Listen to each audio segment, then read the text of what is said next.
Welcome to the DCTV News at Noon program. I'm Kelsey Kiesling. And I'm Kendra Cook. Dolores County Broadcasting Network is the producer of DCTV with support from the Southwest TV Translator Association. If you have a news topic or event you'd like to see covered, give us a call. The studio number is 677-4119. Today's show runs Monday at noon and is uploaded to our YouTube channel and our DCTV News at Noon Facebook page to watch on demand. Today is August 13th, 2018. And now the news at noon. According to the Cortez Journal, the Plateau fire burning 6 miles north of Dolores grew by 16,300 acres over the weekend, but is now 93% contained, fire officials reported Sunday during a community meeting. A gap in containment on the fire's northwest edge is all that remains, and full containment is expected this month. The blaze made a significant run last week, fueled by northerly winds, dry fuels, and hot weather. On Sunday, 326 firefighters were working on the fire. Full containment was expected August 30th.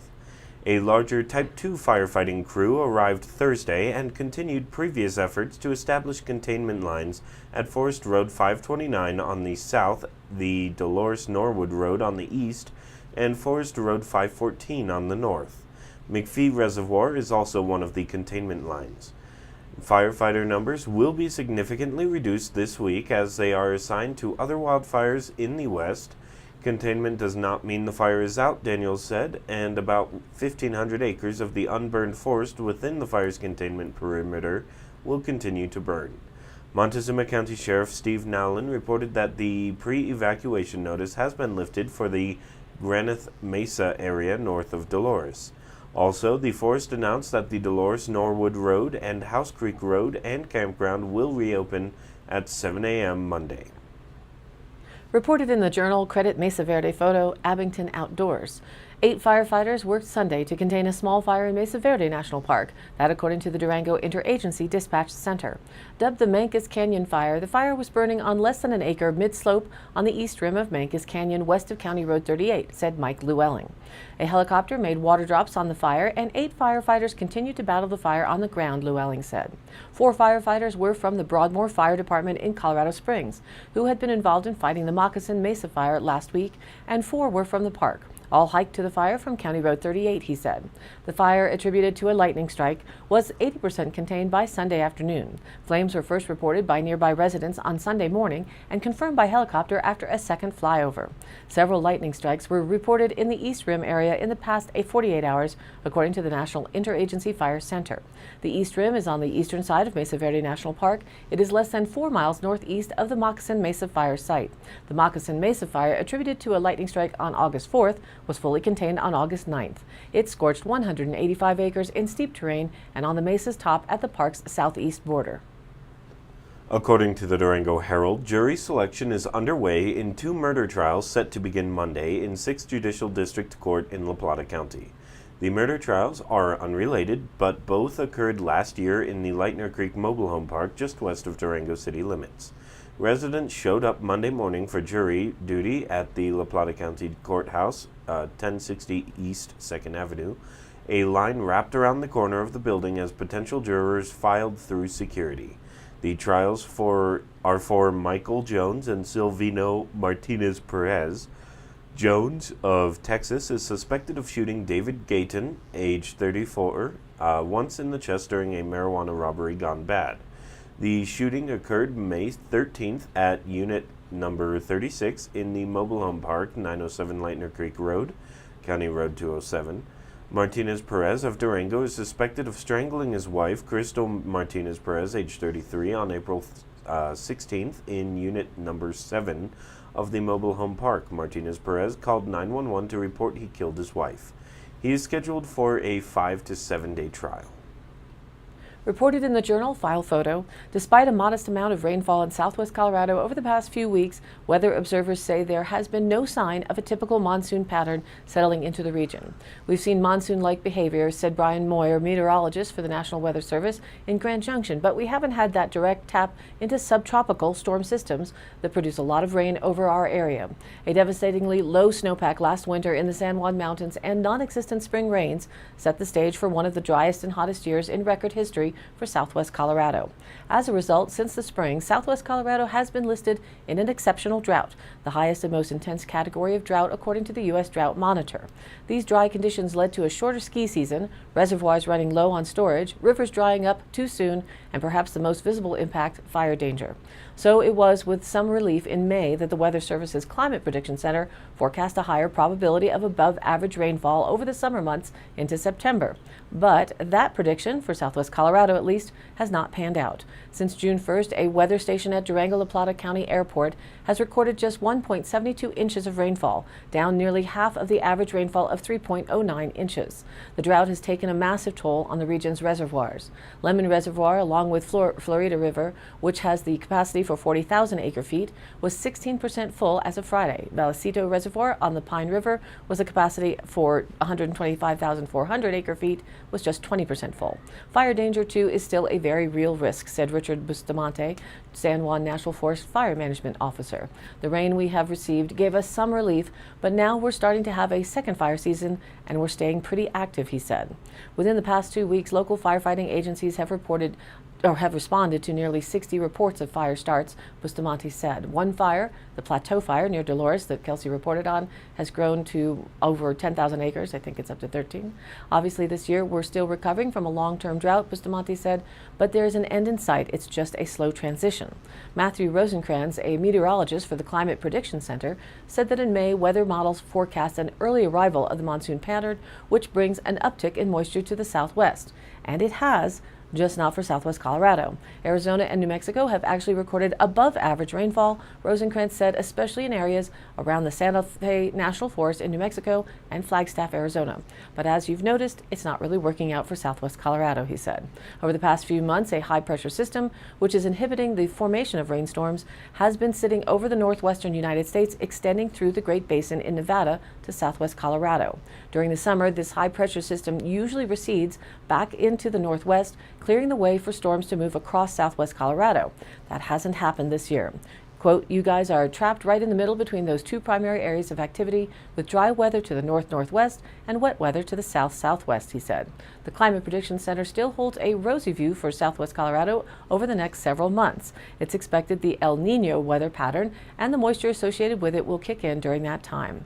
In the short term, Moyer said storms will track across southwest Colorado over the weekend. These storms are a result of what happens on a usual day in the region. The ground heats up, causing air to rise and the formation of clouds. With more moisture in the atmosphere, there's a better chance for rain. I wouldn't get excited because you're not going to see anything substantial, he said. Moyer said in the 6 years he's been tracking weather in southwest Colorado, he can't recall a summer without a monsoon. It's unclear when weather patterns will change. Best to research climate adaptation plans for Colorado, and we'll have the rest of the local forecast coming up in the program in just a few minutes. Reported by the Cortez Journal with a photo of Colasar. Antonio Colasar, the man suspected of aiding an escape in April at a juvenile detention center in Durango, pleaded not guilty Thursday. Colasar, age 21, is charged with 5 counts of aiding escape, a Class 3 felony, and 1 count of vehicular eluding.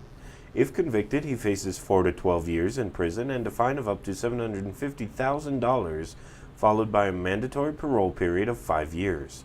A 2-day jury trial is scheduled to begin December 17th. According to an arrest affidavit, Colasar cut a hole in the chain-link fence surrounding the Robert E. Denier Youth Services Center on April 27th. 5 men escaped through the hole and into a gray Hyundai Sonata driven by Colasar.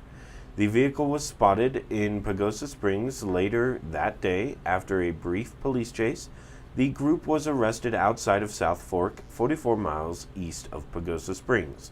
Colasar's next court appearance is a motions hearing scheduled for 10:30 a.m. November 16th.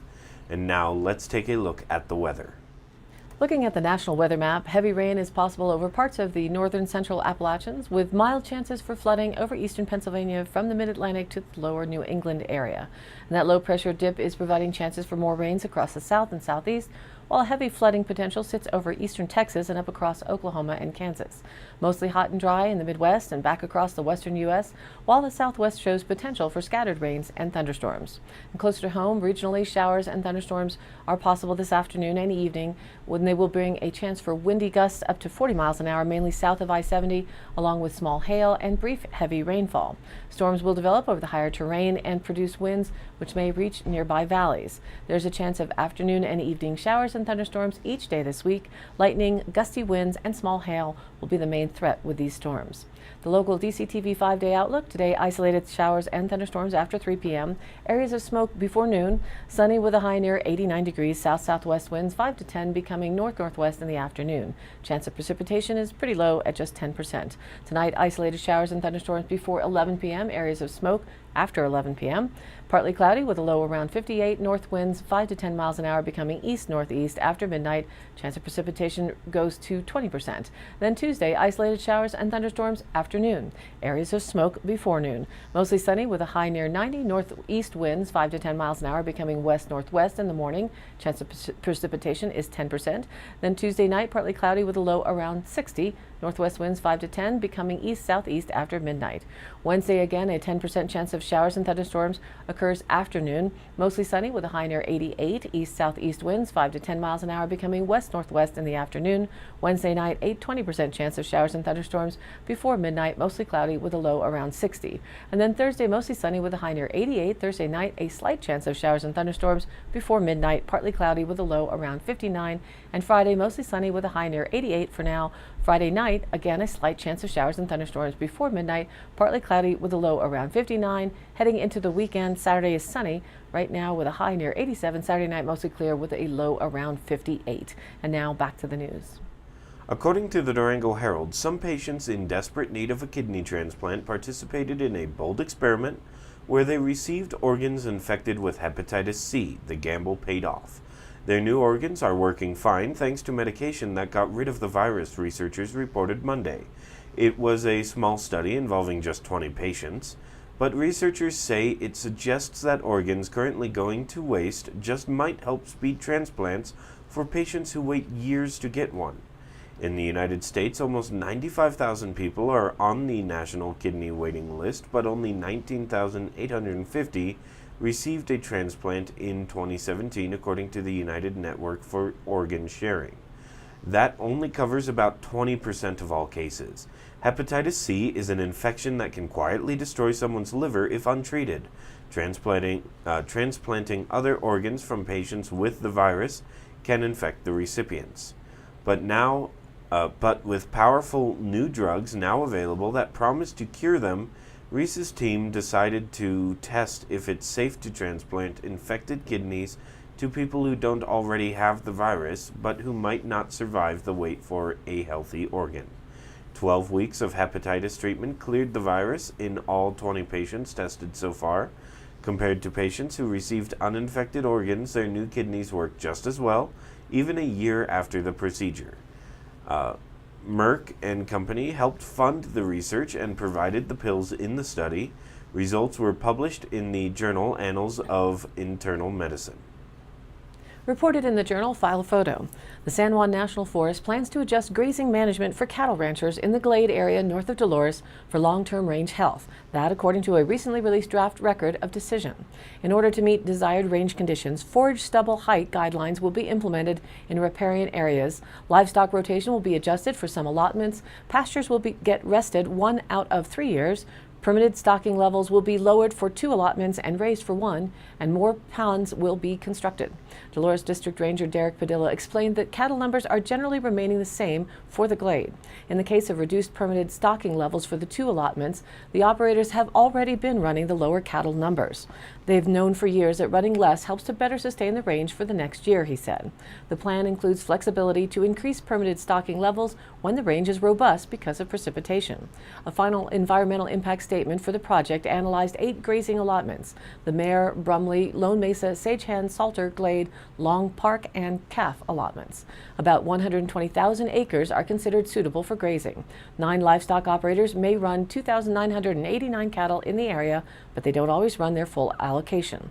Corey Ertl, rangeland specialist for the San Juan Forest, said overall rangeland health has improved from historic conditions across the glade, but there's room for improvement. According to the draft decision by Dolores District Ranger Derek Padilla, recent monitoring has shown that there are areas that were showing improvement that stalled out before reaching desired conditions, and there are others that were in stable condition that have started to decline. In addition, several springs, seeps, swales, and wetlands are in poor condition and need restoration. The draft decision's alternative C choice outlines adaptive management options if rangeland monitoring does not indicate resource conditions are moving toward or meeting desired conditions. Ertl explained that the adjustments to grazing management in the glade will increase native bunchgrass presence on the landscape, thereby improving soil and hydrologic functions. A proposal that would have required ranchers to hire more cowboys in order to herd livestock more efficiently across the range was dropped. The glade grazing plan is in the pre-decisional objection phase, and a final decision is expected in September.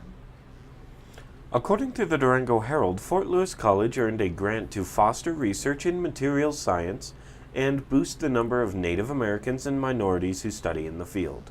The National Science Foundation awarded new partnerships for research and education in materials grants to support 8 collaborations in the nation that foster cutting-edge materials research while increasing diversity. The awards, an expected total of nearly $4 million, will support a materials research partnership between a minority-serving institution and a large-scale research facility supported by the NSF Division of Materials Research. The PREM for Functional Nanomaterials will be led by the Department of Physics and Engineering at Fort Lewis College and will work with Norfolk State University, a member of historically black colleges and universities. The study will also partner with the Strobe NSF Science and Technology Center for Real-Time Functional Imaging at University of Colorado at Boulder. From the Durango Herald, courtesy Washington Post photo credit Aiden Pate.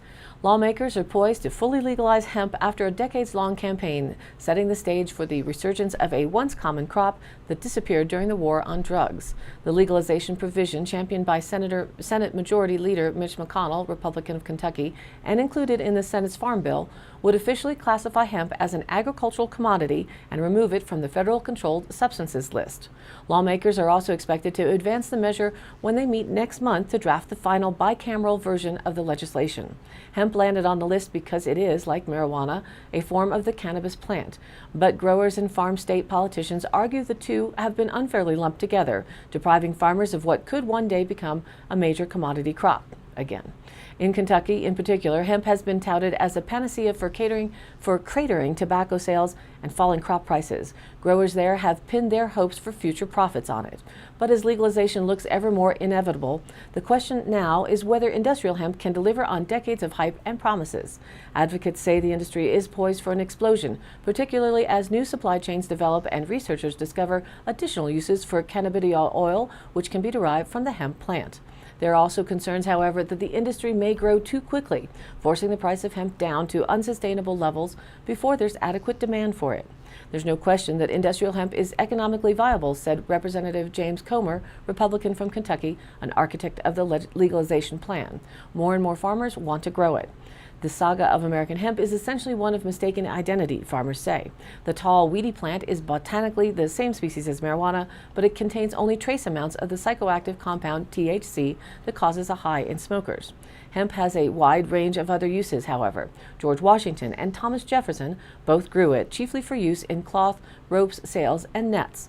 The Agricultural Department also urged, quote, patriotic farmers to plant it during World War II for use in naval tow lines, parachute webbing, and other products. Today, the roughly $688 billion of hemp goods sold in the United States each year Products such as teas, t-shirts, car parts, and supplements are made largely with materials imported from Canada, where industrial hemp has been legal to grow since 1998.